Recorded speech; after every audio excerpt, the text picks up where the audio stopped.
what I hope will be the last video related to elasticity. I'm going to explore some other aspects of our idea here, this thing called elasticity, that I think you might find useful if you have any interest in participating in the business world. Um, this would be kind of a key takeaway. What I'm really going to look at, what I want to look at, is how elasticity affects total revenue that firms can get. Total revenue, which I'll abbreviate with TR, is, was, and always will be price times quantity. If you sell lemonade on the side of the road for $1 a cup and you sell 10 cups of lemonade, how much did you make? $10. That's 1 times 10. If it was $2 a cup, you would have made $20. We all know what total revenue is, but we often don't think about it in symbols. But there it is in symbols. That's all you were doing in your mind. It's not a big deal. Don't be punked out just because it's a little bit of math. The reason this is important to us in relation to our demand curve is because we have both price and quantity. And price and quantity are the things that total revenue is a function of. And as one changes, the other changes. That's what the demand curve is showing, right? And so let's say that hypothetically, let's use kind of simple numbers. This is where the price is $1 and the quantity demanded is a lot. Let's just say it's 10 units, just for the sake of argument. I'm going to try to use simple numbers. All right. Well, now let's say you doubled the price. That would make the price $2.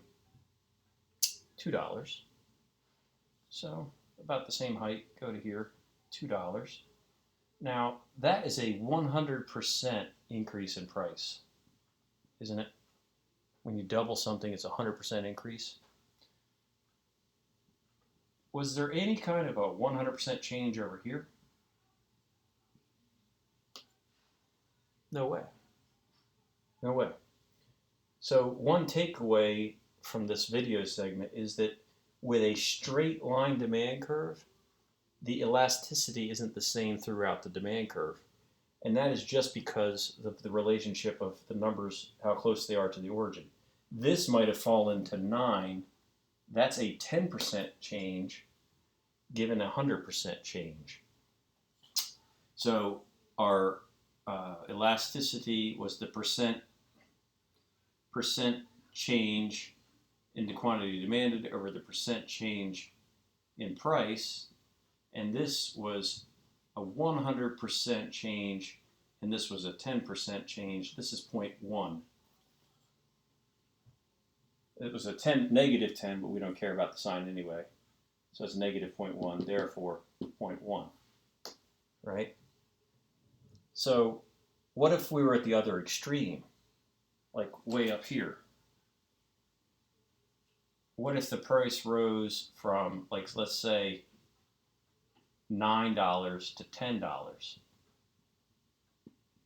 That might have fallen. My scale's not great here, but just for simplicity, I mean, my scale is kind of lousy. Let's say this was 1 and this was 2.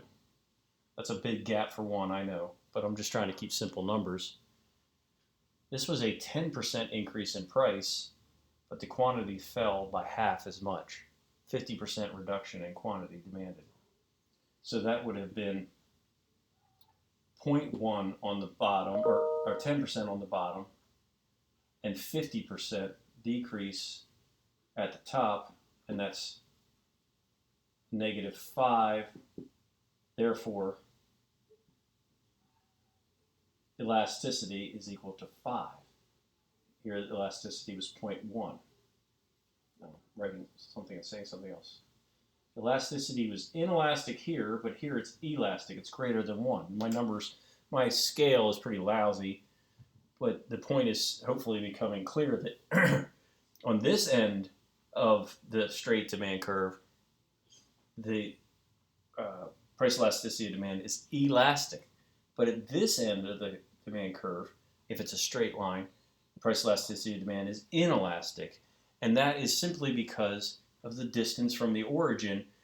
Changes of a size are going to be a smaller percent farther from the origin than they are closer to the origin. So to have a constant elasticity, a demand curve has to have curvature to it. That's one takeaway. The second, as I mentioned, is that this is the inelastic region, and this is the elastic region, and right in the middle somewhere here would be unit elastic. Okay. Now suppose you're a firm and you do have some pricing power. What you want to do is maybe you want to maximize revenue, right? So if you want to maximize revenue, you need to know what's going to happen if you raise prices. If you raise prices and you're up here, if you raise your price 10%, what happens to the quantity that people will purchase? It falls in half. Now, granted, my scale is pretty lousy, but it falls a lot. Relative to a small percent change in price, the percent change in quantity is a big drop. Even if my number scale weren't messed up, it would be a big drop. And it would be greater than 1. It would be elastic. So if your quantity is falling, if this is only rising a little, that's a wimpy little arrow, and this is falling a lot, as it is along this elastic region, what does that mean for your total revenue? If you're raising the price only a little, but the quantity demanded is falling a lot, your total revenue is falling. Therefore, another key takeaway, for total revenue, if E is greater than 1, that's elastic, then P and TR move opposite. That's what just happened there. If elasticity is greater than 1, price and total revenue move opposite. If you are a seller and you jack up the price on a responsive demand curve or a responsive segment of a demand curve, your total revenue is going to fall because those consumers are responsive. They're flexible. They can bounce. They can leave. All those things are elasticity. Let's try that down here. Let's think about that down here. If down here you raise the price by 100%, that's a big old price hike. 100%. Quantity only fell by about 10%. That's a wimpy little fall. This rose a lot. This only fell a little. What's that going to do to the product? It's surely going to rise. So, for total revenue, if E is less than 1, P and TR move together. Now here is easy to think about those determinants of elasticity and what's implied by that. When it's a necessity, is the demand curve going to be elastic or inelastic? It's going to be inelastic. People need it. So as a seller, if people need it and you raise the price, what will happen? People will pay it. You could raise the price and total revenue will rise. They'll move together when it's inelastic.